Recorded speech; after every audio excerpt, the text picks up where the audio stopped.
इचलकरंजी काबनोरेतन मे महिन्यात जर्मनी गँगमधील करण वर्डर आणि मेहबूब उकली हे गेले होते।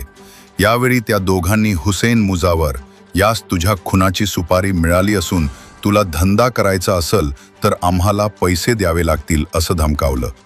त्याला मुजावरनं नकार दिल्यानं करण वर्डर यानं जबरदस्तीनं मुजावर याच्या खिशातील 700 रुपये काढून घेतले।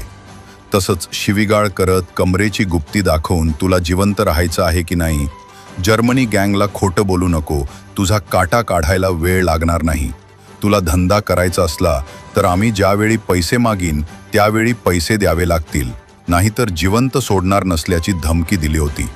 तर श्याम घोरपडे यानं 6 जुलै रोजी काबनूर ग्रामपंचायतीजवळ मुजावर यास फोन करून शुभम पट्टणकुडे याच्या जामीन खर्चासाठी 30,000ची मागणी केली।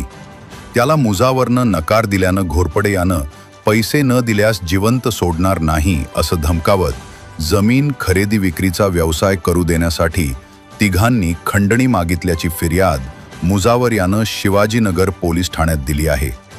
या तिघांपैकी श्याम घोरपडे याला पोलिसांनी अटक करून न्यायालयात हजर केलं असता 10 जुलैपर्यंत पोलीस कोठडी सुनावली आहे। तर उकली सध्या तुरुंगात असून वर्डर याचा पोलीस शोध घेत आहेत। या गुन्ह्याचा अधिक तपास सहाय्यक पोलीस निरीक्षक शरद वायदंडे हे करत आहेत। Hey there. Subscribe to my channel. And also press this bell icon.